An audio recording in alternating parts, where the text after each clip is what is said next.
Well, here it is. The shipment of lumber just got dropped off from the lumber store. All the sheetrock, all the wood, it's all here. I tried to get it so it would fit inside the garage and ended up making it halfway in. So now I have to move everything. But that's okay. I got to get all the sheetrock off the top of the wood anyhow. Over here are the doors. So these are 1.75" fire rated doors with a beach finish on the front. Those are very nice, very heavy. Here we have the treated wood that we're going to use for the bottom plates. Just in case, since they're in contact with the floor here, it's probably better to have them down there.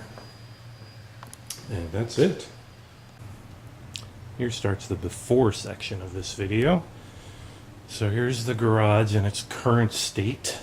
Mostly a home for spiders right now, as you can see. Cobwebs everywhere. So this is the bay here that's going to be converted. So we have one bay here where my car typically sits, which is going to go away.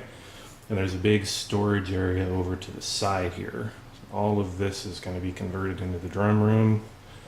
We've got 3 windows here. 1, 2, 3. Those are all going to get covered up. And up here we have all the garage door hardware. This all has to go away.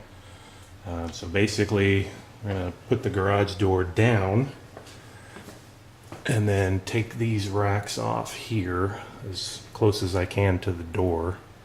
They come apart right here, so I'll take it apart right there. And then the door will stay in the closed position. Okay, so here's one of the bottom plates going on. We've got pressure treated lumber here. Just in case it's on the floor of the garage, it might get wet. So put that down there. Got a nice big fat bead of caulk all the way down. It doesn't go all the way to the end here because the door goes right in through here, so that piece is going to get cut off anyway. If you can see here, here's the holes drilled into concrete. I used a hammer drill for that. Okay, and here's the piece in place, ready to go. And these are the screws we're using here. These are called, focus, Tapcons, 2 3/4 inch, 1/4 diameter. You can see all the little drill marks there. These hold pretty well. I did find in some of the other ones I did here that they didn't seat all the way, so I'm putting a few extras in the areas that I'm most worried about, right at the ends pretty much, just to make sure we got a seal. That's why I've got 2 holes here. 2 holes, there's 3, but only 2 of those are actually any good. That'll hopefully hold this little piece down here. Okay, and there we have it. You can see the Tapcons in there. Of all of these, most of them seated themselves pretty well. So this guy not going anywhere. As I mentioned right here, this is the gap where the door is going to go. So typical way to do this is you lay the sill plates down, then frame the rough opening for the door, and then cut off the pieces you don't need there, as opposed to trying to figure all that out here before you frame all that up. Just allows you a little more flexibility in case anything goes wrong. Okay, so here's the results of 1 day's worth of work. Started out by taking the hardware off the door here. Disconnected the tension spring across here. So this door isn't going to open up anytime soon. Since this is a segmented door here, this top segment here will fall out now since I took the track off. So for now, just put a little bracket there to hold it in place, but I'll get something a little more meaningful pretty soon here. Took down the garage door opener that was here and all the rails that went along with it.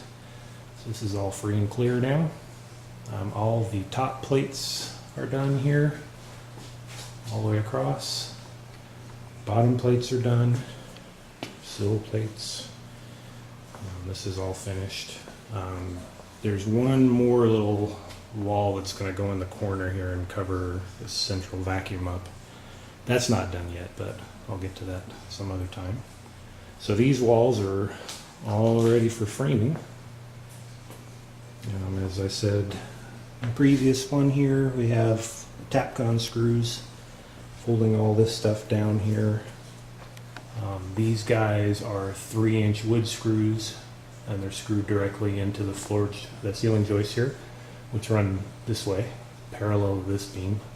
So we got 16-inch on centers across here, holding that in place, and then just found the nearest joist over there to attach into.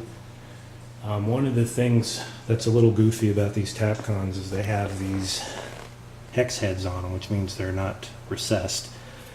So I had to be a little careful not to put those where the studs were going to go. So I marked off everything. You probably can't see it here. You can see a little bit. Marked off where all the studs have to go, so I make sure I don't put a screw right in the middle of where a stud needs to be.